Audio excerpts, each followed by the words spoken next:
Boa noite, pessoal. Estamos aí começando mais uma live na noite de hoje. Hoje com o professor Misael Montenegro, né? Estamos aguardando que ele chegue aqui, né? Faça o convite para participar do vídeo. E daqui a pouco a gente vai estar aí debatendo, né, as mudanças aí que o processo civil nos trouxe. O professor Misael já chegou aqui, vamos colocá-lo no vídeo.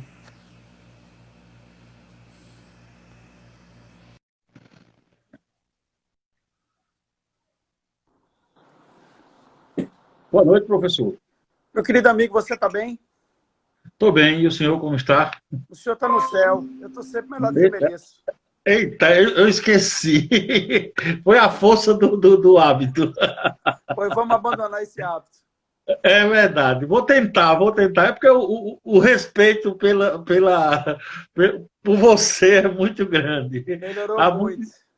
há muitos anos eu lhe admiro, né? Até mesmo antes de lhe conhecer pessoalmente, aí passando pelos fóruns da vida, porque há uns 10 anos atrás eu fui professor de prática de processo civil, né, lá na Faculdade de Vitória de Santo Antão. Sei. E tinha um livrinho preto seu que, quando eu vi, eu fiquei encantado. Era fininho, mas tinha tudo que eu precisava para colocar os alunos a par das peças processuais. E esse livro me acompanhou não só na faculdade, como até quando a enchente levou ele lá de Palmares, eu tinha esse livro comigo porque me resolvia muita bronca. E aí a admiração é evidentemente, né, não só a pessoa, mas a contribuição que o senhor tem dado aí ao processo civil, né, e aos advogados pernambucanos, porque os seus cursos são muito falados, são muito conhecidos,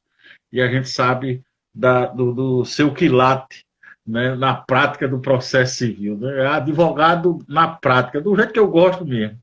Né, Esse livrinho preto aí, deixa eu lhe contar uma história muito rápida dele. Eu fiz um evento aqui em Recife, Encontro Nacional de Responsabilidade Civil, em 2001. 2000 ou 2001. E eu trouxe Silvio Venosa, na ocasião, para ele palestrar. E aí eu tinha esse livrinho publicado pela editora Bagaço, que é uma editora aqui de Pernambuco. é Fica de ali um em casa. palmarense. Isso, fica ali em Casa Forte, no Poço da Panela. E aí eu banquei essa primeira edição desse livro. E aí, quando o Silvio Venosa entrou no meu carro, eu levando ele para palestrar, ele viu esse livro e aí pegou, botou debaixo do braço e disse: ó, esse livro é meu, e levou esse livro para São Paulo. E aí, umas 2 semanas depois, ele me liga e disse: Misael, eu queria que você publicasse esse livro pela editora Atlas. E eu fiquei feliz da vida, eu fiquei muito feliz. E ele foi transformado exatamente nesse livrinho da capa preta. Deixa eu ver se eu tenho ele aqui. Eu talvez não tenha ele aqui no escritório da minha casa, mas eu gostava muito desse livrinho. E Ah, ele, e ele depois saiu procriando, e eu acho que ele já está na 20ª edição, mais ou menos, mas eu gosto muito desse livro. É um livrinho, você tem toda a razão, um livrinho fino, mas eu tenho um carinho realmente muito grande por ele. e eu falo livrinho é com certo carinho, porque não é menosprezando, não, a Eu palavra, sei. porque, na verdade, foi uma. Ó, quando eu me formei, em 97, eu só conhecia de livro de prática Valdemar P. da Luz, né, que era um livro mais grosso, um pouquinho, uma coisa muito elaborada. Mas quando eu me deparei com a didática daquele livro de Misael Montenegro, lá no banquinho do camarada que vendia livro na frente da Facol, aqui em Vitória de Santo Antão, que eu folheei algumas páginas, eu me encantei com aquilo, e aí ele foi meu companheiro por muitos anos. Que bom, que E, bacana. Fico muito feliz mesmo.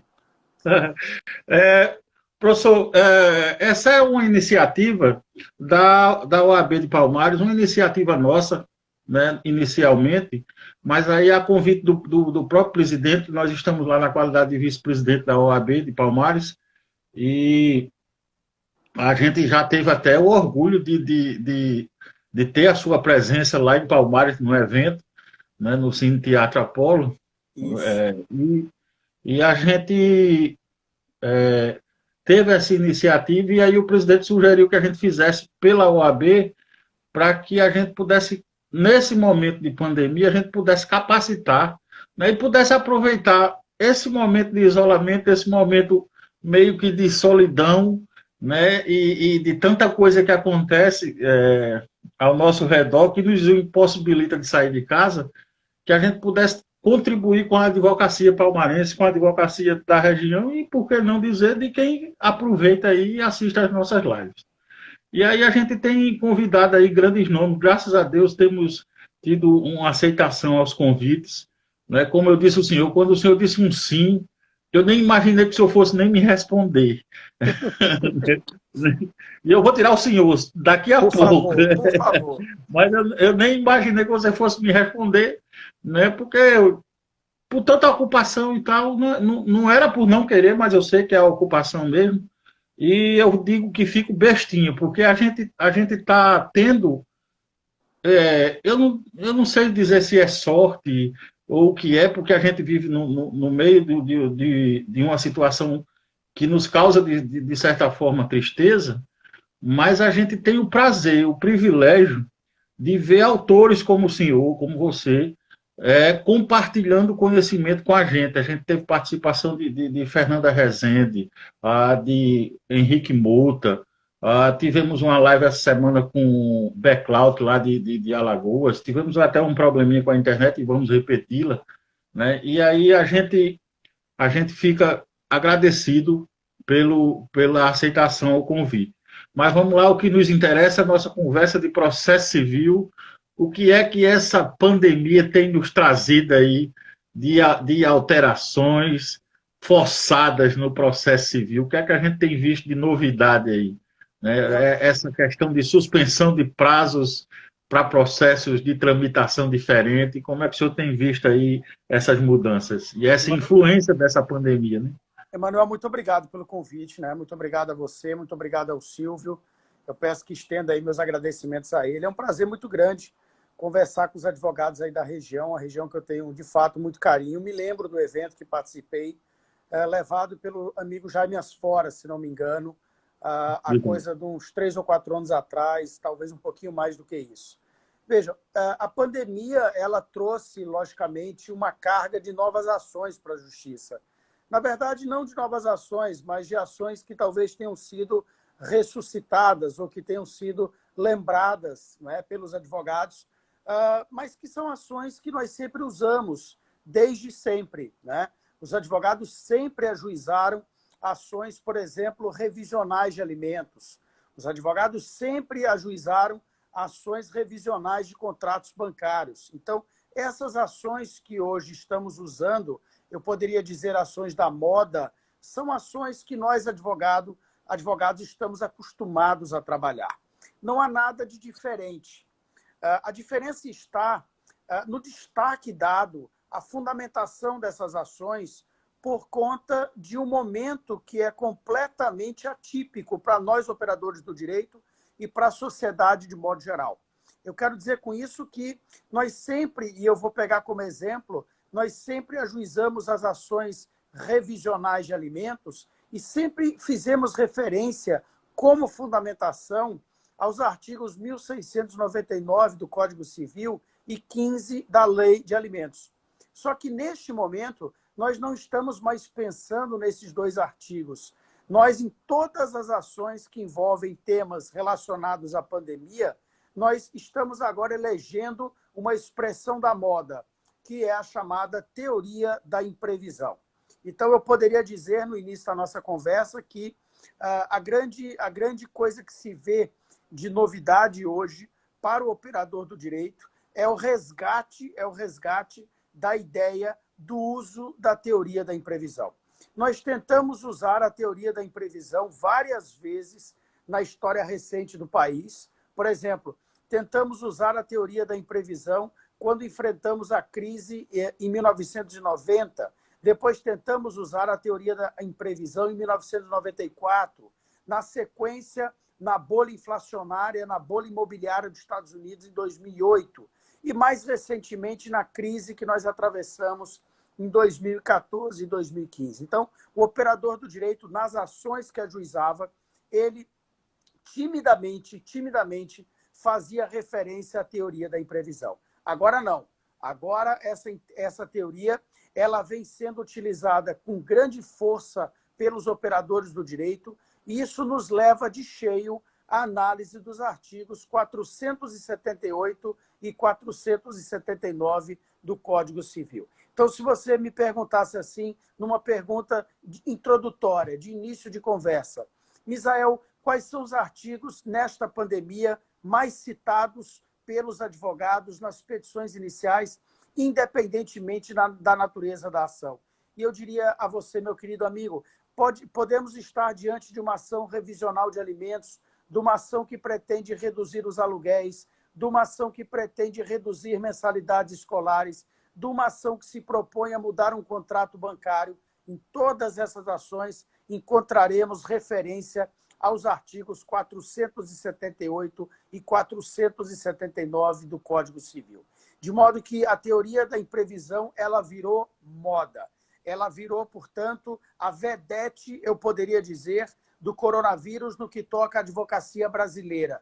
Nós estamos reestudando, portanto, a teoria contratual, porque esses artigos, o 478 e o 479, estão inseridos no compartimento do Código Civil que disciplina os contratos, as obrigações e os contratos. Então, de cheio, nós temos colocado luz, nós temos colocado foco nesses dois dispositivos e hoje, se o advogado quiser atuar em ações que envolvem o coronavírus, necessariamente ele precisará dominar a teoria da imprevisão, ele precisará dominar os artigos 478 e 479 do Código Civil. Então, eu começo a minha conversa com você hoje, bem assim com os advogados dessa querida região, dizendo isso, dizendo que, como fundamentação, nós precisamos olhar muito de perto, principalmente para esses dois dispositivos que fiz referência.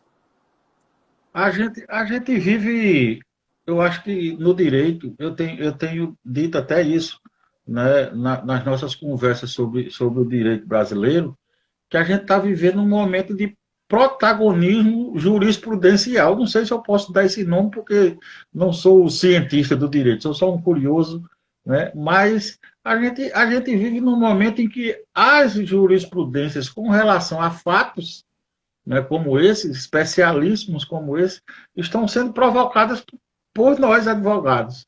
Né?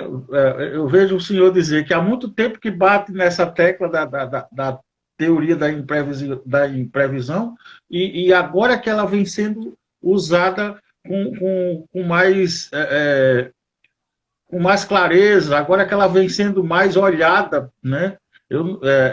E a gente fica numa situação de preocupação com relação a esse protagonismo, né? Até onde a gente pode ir, porque eu digo muito, né, que enquanto advogado a gente tem conduzido aí muitas ações, né, e que às vezes elas são como um laboratório, a gente vai tentando, até que encontra alguém com um pensamento que coaduna com aquilo que você está mostrando ali, que é claro no direito, né? E a gente consegue as sentenças favoráveis. Hoje, esse momento tem trazido essas coisas. A gente já estava vendo as questões de decisões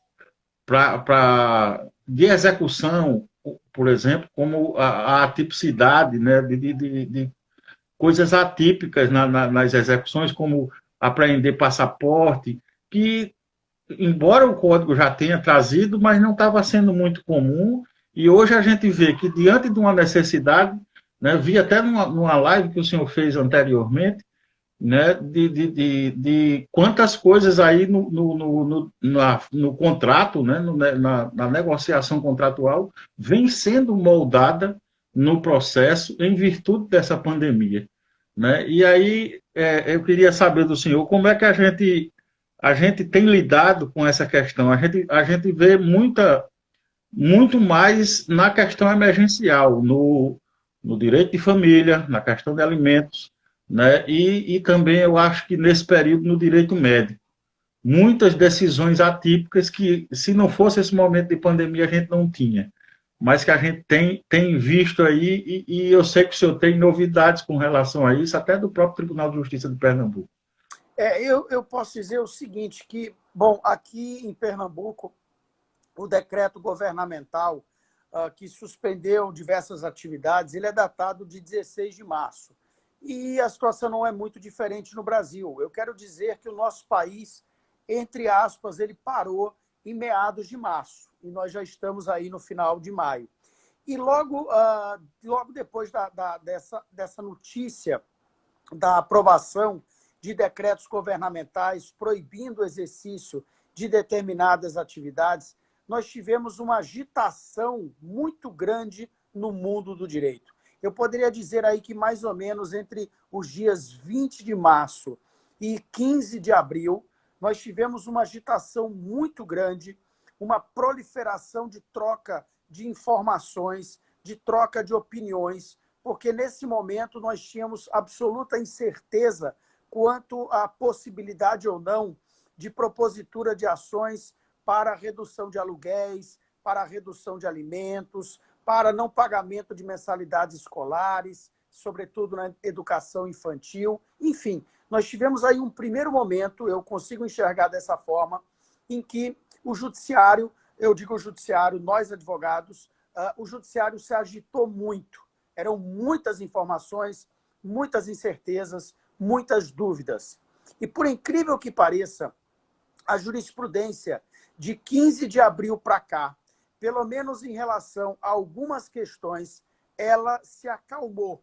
Eu não vou dizer que ela se pacificou, mas ela se acalmou. Por exemplo, hoje não há mais dúvida sobre a possibilidade de redução de aluguéis, né, atendendo a pedidos formulados por locatários, dentro de uma razoabilidade percentual, quando o locatário ele consegue comprovar que a sua atividade foi drasticamente prejudicada por conta da pandemia do coronavírus. Hoje não mais se discute, por exemplo, a possibilidade ou não de redução de alimentos por conta da pandemia do coronavírus. Então, nós já temos uma certa pacificação de jurisprudência, embora tenhamos pouco tempo desde o início da pandemia para cá, mas temos aí, em 3 meses, já uma resposta do judiciário em relação a algumas questões que 2 meses atrás eram vistas como dúvidas na comunidade jurídica. Mas eu queria aproveitar o nosso momento, esse nosso contato, se você me permite. Eu vim conversar com você, na verdade, para tentar ser útil, não é? Eu acho que é muito importante, nesse momento, nós trocarmos ideias, nós trocarmos reflexões, nós compartilharmos experiências, porque com isso eu estarei sendo útil para você e para os advogados da região, e vocês também estarão sendo úteis para o meu crescimento profissional. Então, vim aqui tentar ser útil. E eu poderia dizer, tentando ser útil, que a coisa mais importante hoje, na minha opinião, é o estudo das chamadas tutelas provisórias. Nós estamos solicitando tutelas provisórias para qualquer coisa, para qualquer coisa. E eu tenho dito também o seguinte, hoje nós não estamos de forma alguma preocupados com o que vai acontecer amanhã. Nós não estamos preocupados se daqui a 5 anos o juiz nos dará uma sentença favorável ou não, se nós vamos ou não vencer a ação daqui a 5 anos. Nós estamos pensando apenas no hoje. Nós estamos pensando apenas na obtenção de liminares. As liminares que permitam redução de mensalidades, que permitam redução de alimentos, que permitam redução de aluguéis. Nós, advogados, nunca fomos tão imediatistas. Imediatistas porque o nosso cliente precisa de uma resposta não para hoje, mas para ontem. E isso nos leva ao estudo das tutelas provisórias. E hoje os advogados abrem a boca para dizer eu preciso entrar na justiça para obter uma liminar. Uma liminar. A liminar é uma palavra que se popularizou. Mas, na verdade, quando nós dizemos assim, eu vou para a justiça para obter uma liminar, o que eu estou querendo, do ponto de vista técnico, é obter uma tutela provisória. E é muito importante eu lembrar que a tutela provisória é gênero que apresenta duas modalidades. Eu tenho as tutelas provisórias de urgência cautelares e as tutelas provisórias de urgência antecipadas. E você poderia me perguntar, Misael, hoje eu vou solicitar uma tutela provisória de urgência cautelar ou eu vou solicitar uma tutela provisória de urgência antecipada? Não há dúvidas, eu vou solicitar uma tutela provisória de urgência antecipada. Por quê? Porque a resposta que eu quero obter da justiça, ela é, neste momento, satisfativa. Satisfativa. Eu não estou querendo proteger nada. Eu estou querendo agora, neste momento, ganhar uma coisa que apenas a sentença me daria. Então, quando eu proponho uma ação hoje, seja uma ação revisional de alimentos, seja uma ação de rito comum para redução de aluguéis ou para qualquer outra finalidade, virou moda, está na vitrine o pedido de concessão da tutela provisória de urgência antecipada. Mas eu lembro que, para a obtenção da tutela provisória de urgência antecipada, o artigo 300 do Código de Processo Civil exige a comprovação do preenchimento de 2 requisitos. Vejam, muitos advogados dizem assim, por conta da pandemia, eu vou pedir uma liminar. Não é a pandemia que é fundamento da liminar. Eu preciso preencher os requisitos que estão no artigo 300 do Código de Processo Civil. Quais são eles? Primeiro, probabilidade do direito. Eu preciso demonstrar que o meu direito ele não se constitui, numa aventura jurídica. O meu direito ele tem embasamento legal, ele tem embasamento jurisprudencial. Então, vejam, eu vou propor uma ação de rito comum e peço uma liminar para redução de aluguéis. Excelência, eu quero reduzir os aluguéis porque eu estou aqui vivendo um momento pandêmico. E aí o juiz vai se virar para mim e vai dizer assim, tudo bem, mas qual é o fundamento jurídico? O fundamento jurídico não é o momento que você está vivendo. Eu quero saber qual é o fundamento jurídico para a solicitação dessa liminar, dessa tutela, para que você comprove a probabilidade do direito. E aí o que eu vou fazer? Eu vou ter de me virar para os artigos 478 e 479 do Código Civil. E eu faço essa advertência pela seguinte razão. Olhando para a jurisprudência até aqui formada, o que nós percebemos? Que os juízes eles têm sido rígidos na apreciação dos pedidos liminares.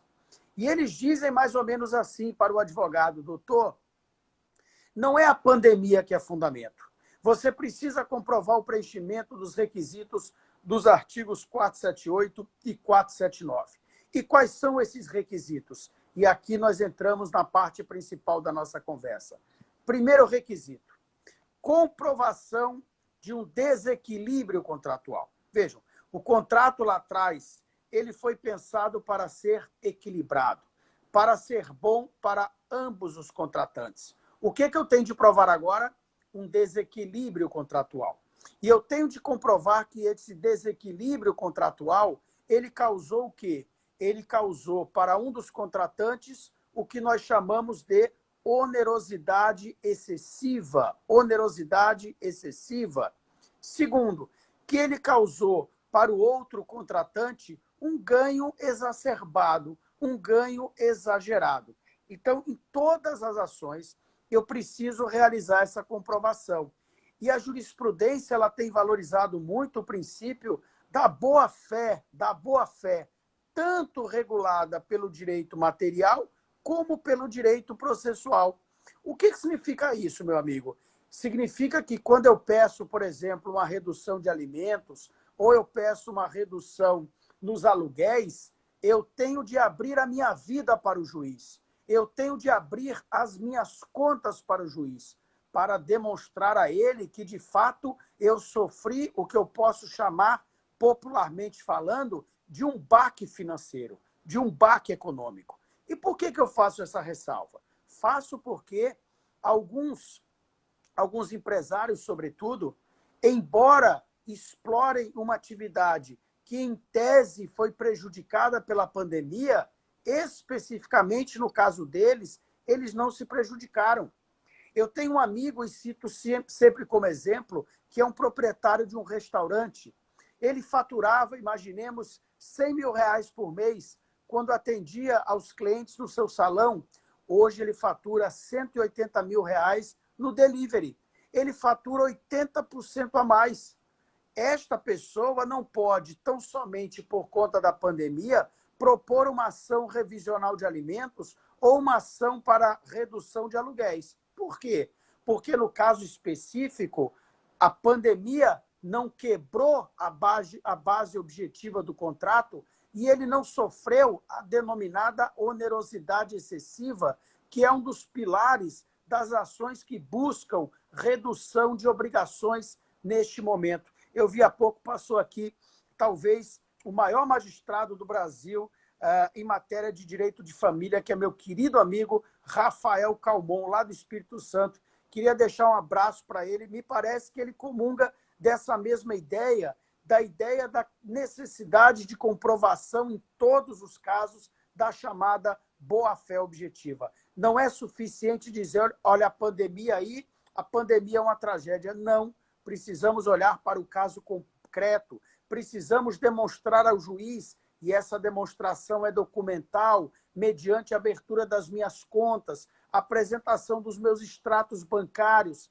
apresentação dos balanços e do balancete do empresário, para mostrar que ele faz jus à redução de uma obrigação em um momento transitório, em um momento temporário, enquanto durar a pandemia. Então, eu peço uma atenção muito especial para o colega advogado para essa questão que envolve o pedido de tutela provisória.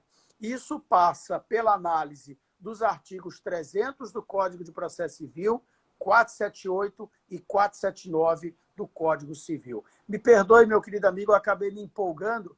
Está com Não, você a palavra de volta, pelo amor de Deus. Não me deixe falar sozinho aqui. Não, mas olha, o espetáculo é seu, eu sou só o apresentador. Que isso. E eu, como advogado aqui, e como estudioso do processo civil, eu me aproveito dessa tomada de tempo aí para poder também a gente aprender enquanto apresenta. Professor, como eu sou muito conhecido no meio do processo civil pela culinária, não é nem pelo processo em si.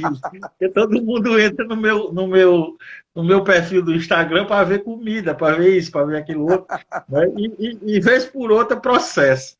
Né? E eu costumo dizer, lá no meu perfil do Instagram, que a tutela de urgência, né, a tutela antecipada de urgência seria quando você sai do emprego desesperado e tá com fome, sabe que tem comida em casa, liga para a mulher e diz, eu sei que tem almoço, guarda aí que eu vou almoçar. Então, você já está antecipando o resultado final do processo, que é sentar na mesa e ter a comida garantida. Né? E a gente, vendo essa análise que o senhor fez, muito, muito bem feita, evidentemente, né? Dado o seu brilhantismo no processo civil, a gente percebe que alguns advogados, alguns profissionais do direito fundamentam na pandemia, mas, na verdade, a pandemia é o fundamento da urgência somente, e não o fundamento legal do pedido. Se é contratual, você vai ter que mostrar qual é a perda que você está tendo, para que justifique você baixar o aluguel que você quer pagar. Né? Se é uma questão da mensalidade escolar, você vai ter que justificar o porquê você está precisando diminuir aquilo ali. Vi até que agora há pouco, eu acho que foi o Tribunal de Justiça aqui de Pernambuco mesmo, né, que determinou que as faculdades reduzissem o valor da mensalidade. Mas aí eu fiquei pensando, né, numa situação. Hoje já estamos quase que no fechamento do semestre. quase todas as mensalidades já estão vencidas. Então, essa decisão não veio um pouco tardia, não? Ou ela veio para que a gente pudesse também trazer isso para trás e a gente tentar algum retorno da faculdade, o que eu acho que vai ser difícil. Bom, primeiro é importante dizer que a Lei de Bases e Diretrizes da Educação, ela permite a adoção do ensino à distância. Então, essa questão que envolve a possibilidade ou não de redução de mensalidades escolares, bem como de redução de mensalidades de universidades, eu estou falando aí, então, do curso superior, ela é polêmica. Por que polêmica? Repito, porque a Lei de Base e Diretrizes da Educação permite a adoção do ensino à distância em momentos, a lei não usa essa expressão, mas esse é o sentido, em momentos de pandemia. Aqui em Pernambuco, o que nós tivemos? Nós tivemos uma decisão de primeira instância concedendo uma liminar, determinando a redução das mensalidades escolares em relação a 4 colégios, no percentual de 30%. Então, foi uma decisão restrita, ou seja, ela não teve efeitos erga omnes, ela não teve efeitos, né, suficientes para aproveitar a todos os estudantes, mas, diferentemente, ela foi limitada a 4 instituições de ensino. Repito, determinando redução das mensalidades escolares em 30%.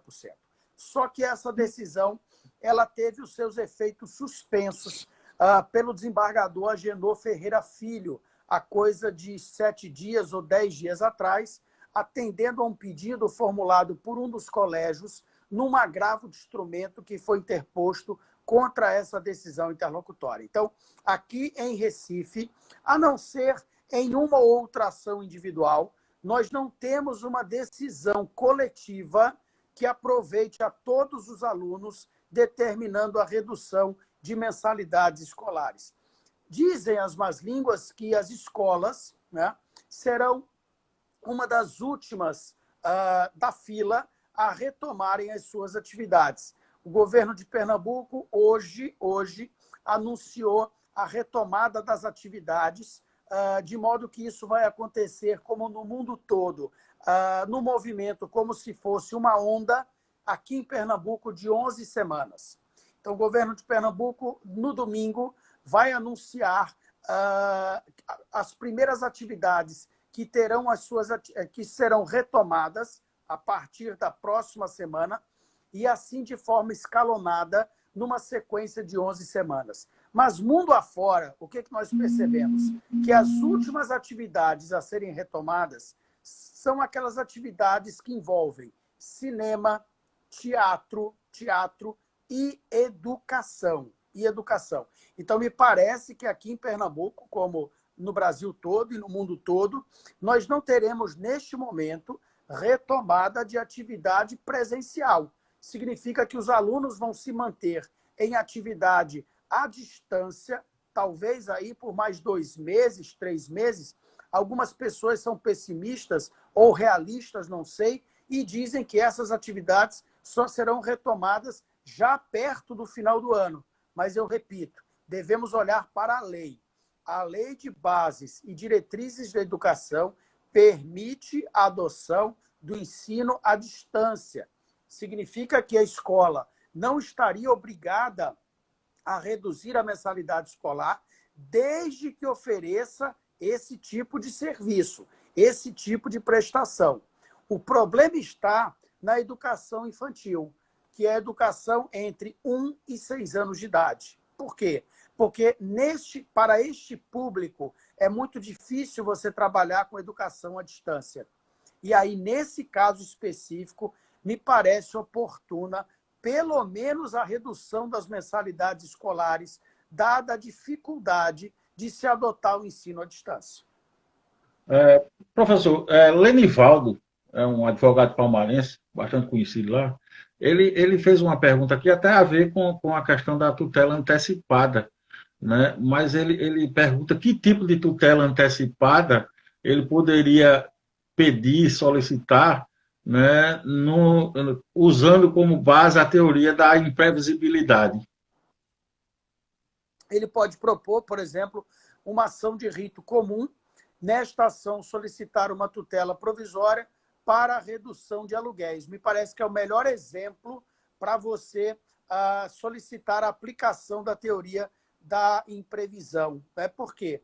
Porque, de fato, veja, se formos olhar para decisões no Brasil de 1970 para cá, envolvendo a teoria da imprevisão, e aí eu posso citar como exemplo um que marcou muito a jurisprudência brasileira, de um fato ocorrido há mais ou menos uns 15 anos. O que aconteceu naquela ocasião? Várias e várias pessoas tinham firmado contratos para a compra de automóveis, né? E esses contratos, as prestações desses contratos, elas eram fixadas em dólar. Então, imagine, eu comprei um carro por $1.000 e me comprometi a pagar $100 por mês. E quando eu celebrei o contrato, a cotação do dólar era igual à do real, ou a do real era igual do dólar. Nós tínhamos uma paridade, 1 para 1. 1 para 1. $1, R$1 valia $1. Então, eu contratei com essa condição econômica. O que aconteceu? Meses depois, por conta de uma grande crise econômica, o dólar passou, ao invés de ser medido de 1 para 1 em relação ao real, passou a ser medido de 4 para 1. 4 para 1. Então, as pessoas que tinham assumido aquela prestação de $100, por exemplo, que equivalia a R$100, se viram da noite para o dia surpreendidas com a obrigação de pagar R$400 e não mais R$100. Milhares e milhares de consumidores ajuizaram ações revisionais de contratos naquela ocasião. E o que a jurisprudência disse em resposta a essas ações? Disse que essa flutuação econômica, ainda que drástica, não pode atrair a aplicação da teoria da imprevisão. Por quê?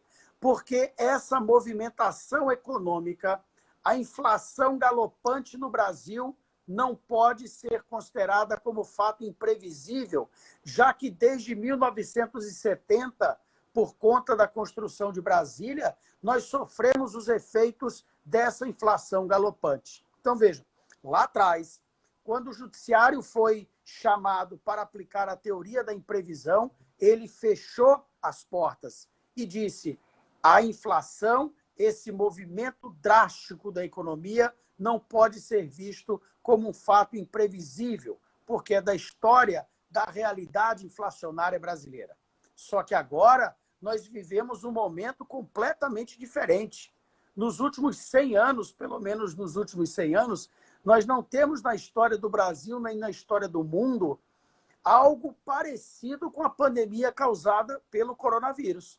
Então, me parece que a teoria da imprevisão pode sim ser alegada nesse momento, sobretudo para requerer a redução de aluguéis, porque me parece que, e aí eu preciso aplicar também o artigo 393 do Código Civil, me parece que o fato ele era imprevisível e inevitável. E, por conta disso, eu posso fazer jus a uma redução de aluguéis. Essa redução, ela não é ad perpétuum, ela não é para o resto da vida, mas apenas enquanto durar o período da pandemia, o período pandêmico. O governo federal, através de um decreto, instituiu o período pandêmico, ou fixou o termo final do período pandêmico como sendo o dia 30 de outubro. Então, em tese, eu posso requerer a redução de aluguéis até o dia 30 de outubro. Professor, Fernando Carvalho, filho, ele faz uma pergunta que eu já estava, inclusive, preparado para fazê-lo.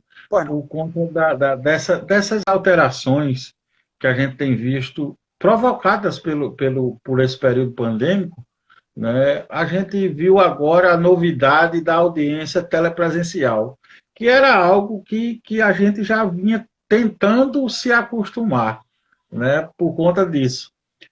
Eu vejo com certa precaução, né? Não vou dizer estranheza, claro, porque a gente está vivendo um momento de evolução tecnológica muito grande. mas o oferecimento de uma internet eficaz às vezes atrapalha. E aí, deixar essa responsabilidade só para o advogado, eu acredito que nos prejudica um pouco, né? Enquanto advogado. Quando lançaram o PJE, tiraram toda a responsabilidade de autuação de um processo que era exclusiva de uma secretaria e passaram para o advogado fazer no escritório, escanear, colocar em ordem, fazer o upload para o sistema e tudo mais. Agora vem esse período e diz, não, vai ter audiência, a menos que o advogado diga que não pode, que existe alguma impossibilidade. E aí a pergunta dele é exatamente nesse sentido, né? Quanto à audiência telepresencial nos juizados especiais cíveis. Embora o juizado ele preze pela celeridade processual, essa modalidade de audiência visando a celeridade não colidiria com o princípio da ampla defesa e o contraditório? Veja, eu tenho a seguinte opinião. Em relação, vamos fatiar o bolo, né? Em relação à audiência de tentativa de conciliação, eu particularmente não vejo nenhum problema dela ser realizada de modo virtual. Nenhum problema. Na verdade, eu não vejo nenhum problema desse tipo de audiência ser realizada até mesmo pelo WhatsApp.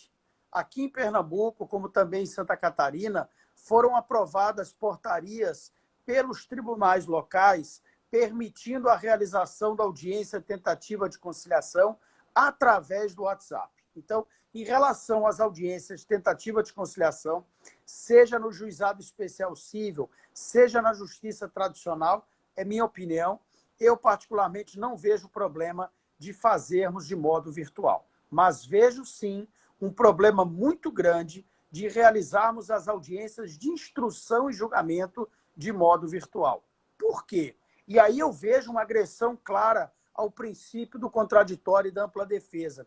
Eu vou falar com você como advogado, coisa que eu me orgulho de ser. A coisa mais importante para o advogado na audiência de instrução e julgamento é ele cochichar no ouvido do cliente, é ele trocar informações com o cliente. O cliente cochicha no ouvido dele, ele cochicha no ouvido do cliente, buscando informações, às vezes, para dirigir perguntas às testemunhas. Como é que nós vamos cochichar no ouvido do cliente? Como é que ele vai cochichar no nosso ouvido se nós não temos esse contato físico, mas apenas o contato virtual? Então, me parece que não é boa a técnica da realização da audiência de instrução e julgamento de modo virtual. Sustentação oral em tribunais, não vejo nenhum problema, muito pelo contrário, eu sempre estimulei, eu nunca vi sentido em se obrigar um advogado, por exemplo, que atua em Recife, a pegar um avião às 5 horas da manhã, como eu já fiz várias vezes, para atravessar o Brasil, para fazer uma sustentação oral às 2 horas da tarde, que duraria 15 minutos em Porto Alegre. Não faz sentido atravessar o Brasil todo. A viagem é mais longa do que uma viagem para a Europa. Por que não se fazer esse tipo de sustentação oral de modo virtual? Aí eu não vejo nenhum problema. Então, sustentação oral, não vejo problema. Audiência, tentativa de conciliação, não vejo problema. Mas audiência de instrução e julgamento, sim. Vejam, a parte contrária, vamos nos imaginar numa audiência presencial. A parte contrária entra na sala de audiência, senta-se na nossa frente, daqui a pouco é chamada uma testemunha dela. O que o advogado sempre faz? Ele chama o cliente e diz assim, quem é essa pessoa? Quem é essa pessoa? Por quê? Porque eu quero contraditar essa testemunha, eu quero arguir um impedimento ou a suspeição dessa testemunha. Quando a audiência ela é virtual, ela é à distância, eu sou privado desse direito, que é um direito básico do advogado. Então, eu, particularmente, não simpatizo. Eu prefiro que minhas audiências sejam adiadas para calendas gregas do que sejam realizadas agora com infração ao princípio do contraditório e da ampla defesa. Pois é, doutor Ilhéus até lembra aqui algo importante. Como é que a gente vai garantir a idoneidade de um depoimento testemunhal, de uma testemunha adversa? Não tem como a gente garantir que ele está lendo alguma coisa, por exemplo. Pode estar com o papel do lado. o próprio, como se fosse um ator, não é como se fosse um apresentador de telejornal, ele está com o prompter do lado dele, lendo aquilo que foi preparado pelo advogado da parte contrária. Não há a menor condição de se fazer audiência dessa forma. Eu, particularmente, eu sou adepto da adoção de tecnologia. Eu detestava o PJE. Hoje eu adoro o PJE. Eu me adaptei ao PJE. Mas a audiência à distância, antes mesmo da pandemia, eu já defendi a ideia de que ela deve ser evitada, porque ela, pelo menos em tese, infringe o princípio do contraditório e da ampla defesa. E ao invés de ajudar, vai atrapalhar, porque imagine a quantidade de recursos que a gente vai ter para tentar resolver um problema surgido numa audiência desse tipo.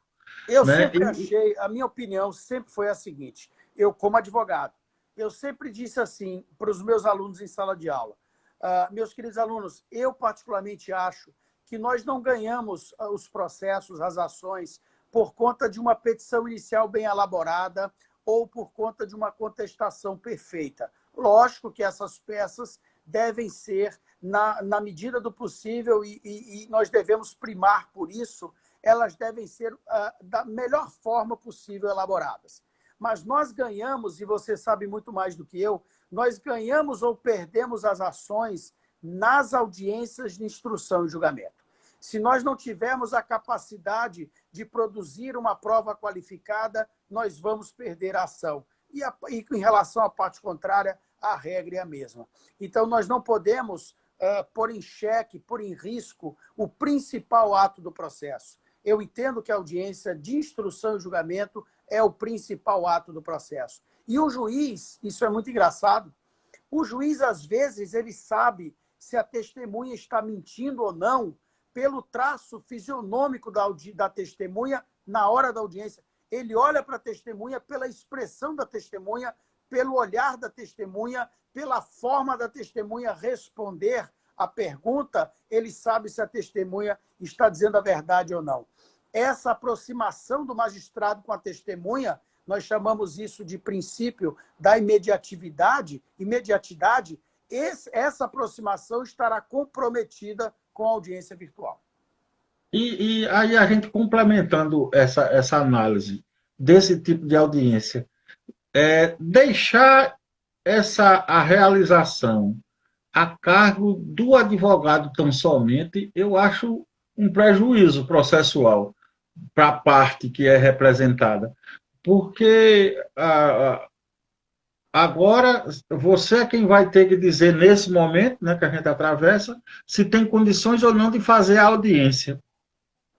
Qual é o problema em deixar suspenso? Né? Como o senhor disse, qual é o problema em deixar isso para ano que vem, ou quando a gente tiver segurança para a nossa saúde, segurança para a nossa vida, quando a gente tiver segurança para fazer, não faz. Mas eu acho que é muito menos prejudicial você deixar adiar mais para frente, sem a necessidade de o advogado ter que dizer qual é o motivo que ele não pode realizar essa audiência virtual, sem a necessidade dessa justificação do advogado. Eu vi que a OAB até tentou judicialmente, né, que isso fosse resolvido, mas aí foi indeferido o pedido e deixaram a cargo do advogado. Como é que o senhor entendeu essa decisão aí? De que forma foi que o senhor assimilou esse negócio? Veja, eu acho que quando nós somos contratados pelo cliente, não é? É fato, o cliente ele quer resolver o problema dele amanhã. Não é? E, lógico, por mim, o problema dele também seria resolvido amanhã. Mas nós temos uma responsabilidade profissional muito grande que carregamos até o final do processo. E eu costumo dizer que o resultado do processo ele é como um fruto que nós retiramos de uma árvore. Retirar esse fruto antes dele estar amadurecido é retirar da árvore uma coisa que não se presta para o consumo. E, da mesma forma, você retirar dessa árvore um fruto que já apodreceu é você colher uma coisa que igualmente não se presta ao consumo. Quero dizer que, para mim, o processo ele tem um tempo certo de maturação. E eu nunca me impressionei com essa pressão imposta pelo advogado para que o processo termine logo. Ora, se na minha avaliação, para que o processo termine bem, é necessário passarmos pela audiência de instrução e julgamento, o cliente pode me pressionar 300 vezes, que eu não vou abrir mão de passar pela audiência de instrução e julgamento. Então, eu acho que nós, advogados, temos uma responsabilidade muito grande, porque nós somos os maestros do processo no que toca à defesa dos interesses dos nossos clientes. Eu antipatizei com a regra de que o advogado deveria justificar a razão de não optar pela audiência feita de modo virtual. Não tem de justificar nada, não tem de justificar absolutamente nada. Ele tem de absolutamente dizer o seguinte: não quero que se faça dessa forma e ponto final. Não tem justificativa para isso, porque a justificativa nos leva a uma avaliação subjetiva a ser feita pelo magistrado. E essa avaliação subjetiva ela é muito discutível. Nós vamos colocar uma grande interrogação em cima dessa avaliação, de modo que eu particularmente entendo que basta o advogado dizer eu não quero, que essa audiência não deve ser designada, ou mesmo quando designada, não deve ser realizada. A gente já fica a par dessa subjetividade, a gente já está tendo um problema muito grande nas comarcas do interior. Não sei se aqui na capital vocês estão passando por isso, mas a gente entra com um processo de execução de sentença e aí tem juiz que diz que tem que inclusive mostra isso, a gente sabe que tem mesmo, uma decisão, uma norma do tribunal mandando cobrar os honorários, as custas dos honorários de sucumbência. Nós temos Eu acho uma coisa absurda, porque se você sabe que quem vai pagar é quem perdeu, por que é que o advogado tem que pagar essas custas para poder receber? Eu tenho processos, por exemplo, eu conheço gente de processos que os honorários de sucumbência são R$ 200, R$ 300. A gente que lida com muitos processos de sindicato, de associações, tem processos que os honorários são pequenos. Quando é que o camarada vai buscar esse processo? Nunca mais. Olha, né? Vai perder esse dinheiro. No Rio Grande do Sul, isso a gente está falando há uns 4, 5 anos, foi aprovada uma lei isentando o advogado do pagamento das custas processuais para executar os honorários de sucumbência. Por quê? Porque os honorários, segundo a súmula vinculante 49 do Supremo Tribunal Federal, se constituem em verba alimentar. Verba alimentar. Então, se a verba é alimentar, você estaria isento, você estaria liberado da obrigação de pagar custas processuais para receber a verba alimentar. Aqui em Pernambuco, nós temos um projeto de lei no mesmo sentido, mas esse projeto de lei está dormindo, infelizmente, na Assembleia Legislativa. Ele não avançou em termos de tramitação, e eu acho isso um absurdo. Olha, é verdade. Pouco importa se sejam R$200 mil ou R$1 milhão. Para você cobrar R$1 milhão, veja, para você executar R$1 milhão, você precisa pagar na saída do procedimento executivo R$20 mil. Aí o desembargador ou o juiz diz assim: poxa, mas você vai receber R$1 milhão? Sim, mas eu ainda vou receber R$1 milhão e talvez eu receba R$1 milhão. Mas hoje eu não disponho de 20 mil. Então, eu acho um absurdo se cobrar custas processuais do advogado como condição para a instauração da fase de cumprimento de sentença. Eu tive, a gente não vai dizer qual o processo, evidentemente, mas é um processo que eu participei como advogado e que eu entrei com a execução a semana passada e recebo uma decisão de um juiz dizendo que eu tenho que pagar as custas porque eu tenho muitos processos nessa comarca. Olha, quantos processos eu tenho deferido e quantos ele já me pagou para ele estar acompanhando? Isso não é fundamento, isso é um pelo amor de Deus. Falho. Isso não é fundamento. Pelo amor de Deus, isso não é fundamento. Eu tenho instaurado várias execuções, ultimamente, cobrando honorários sucumbenciais, e quando o valor é elevado, eu peço para o juiz aplicar o artigo 98 do Código de Processo Civil, que me permite dividir as custas em 6 vezes, 10 vezes, 12 vezes, enfim, a depender do valor efetivamente das custas a serem recolhidas. Eu tenho usado muito o artigo 98 do Código de Processo Civil, não para defender a ideia de que eu seria pobre na forma da lei, mas para requerer o parcelamento das custas. Professor, a gente já está quase encaminhando aqui para o final da nossa, Que da pena, que nossa live. pena. É uma pena, evidentemente. Eu acho que se a gente tivesse ouvindo o som, estava o povo dizendo, como dizia em Jô Soares lá, quando o convidado era excelente, como o senhor tem, como você tem sido. Né? Obrigado. Mas tem uma coisa que eu vi o senhor falando numa live com o Fernanda Rezende, e que me chamou bastante a atenção. E eu não vou adiantar aqui, mas vou fazer a pergunta para que o senhor passe a notícia, evidentemente. E me perdoe pelo senhor, o senhor é a falta de costume.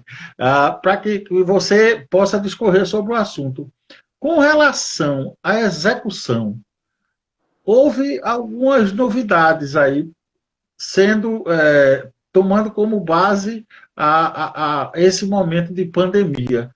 O que é que o senhor aí tem visto aí de novidade? Eu vi que o senhor trouxe uma novidade lá para que me assustou, inclusive. Né? Assim, eu tenho uma ideia aqui antiga. Logo quando o Código de Processo Civil entrou em vigor, eu publiquei o Código de Processo Civil comentado e publiquei também o curso de Direito Processual Civil. E nesses 2 trabalhos eu defendo essa ideia, que é da possibilidade de se requerer o parcelamento da dívida também na execução fundada em título judicial. Porque essa possibilidade, pelo Código de Processo Civil, no seu artigo 916, parágrafo 7º, é restrita às execuções fundadas em título extrajudicial. E eu sempre defendi a ideia da possibilidade de se requerer parcelamento da dívida também na execução fundada em título judicial, desde que eu deposite 30% do valor em execução e me comprometa a pagar o restante em até 6 parcelas mensais acrescidas de juros de 1% e de correção monetária. Me parece que isso é muito oportuno neste momento em que há uma dificuldade patente e indiscutível de se adimplir a obrigação de uma vez. Então, eu acho até, me proponho, sem querer me oferecer, mas me proponho para fazermos uma outra live exclusivamente sobre a execução. Vai ser um prazer conversar com vocês aí. Vai ser um prazer conversar. Isso vai dar uma outra live inteirinha sobre a execução. Rosimária já está, doutora Rosimária, que o senhor deve conhecer, que já foi presidente da nossa OAB. Oi, Rosimária, tudo bom, querida? Como é que você está? Boa noite. Doutor Ielva também pedindo, está todo mundo aqui pedindo uma nova live, e aí vai depender do senhor me dizer as datas, a gente vai combinar nos bastidores aí. Vai combinar nos bastidores, porque evidentemente é um assunto para um TCC, né? É uma tese de mestrado. Mas eu vi o senhor falando sobre uma decisão que teve isentando na Justiça do Trabalho o reclamado de quitar um processo trabalhista por conta da pandemia, que eu achei aquilo... Isso é uma coisa, e o hipossuficiente, como é que ficou nessa situação? Isso é uma coisa muito discutível, né? Porque, veja, um acordo trabalhista homologado por sentença, portanto, essa sentença transitou em julgado e determinou o pagamento daquela dívida trabalhista em determinado número de parcelas. E aí o devedor protocola uma petição na Justiça depois do trânsito em julgado da sentença homologatória e requer o parcelamento de outra forma. E a Justiça acata. Veja, eu acho isso extremamente perigoso em termos de precedente, embora entenda a peculiaridade do caso concreto, mas nós estamos aí desconstituindo uma sentença transitada em julgado. Aí você pergunta assim, podemos fazer isso? Podemos, desde que haja anuência por parte do credor. Então, vamos intimar o credor, dizer, olha, está aqui essa proposta do devedor, ele deveria pagar em 6 parcelas, quer pagar agora em 24 parcelas. O que você me fala disso? Ora, o direito a receber ou não a verba é um direito disponível. Se o credor disser eu aceito receber em 24 parcelas, vamos adiante e vamos modificar o modus operandi daquele acordo. Mas você não Professor, pode impor, não pode impor ao credor receber dessa forma.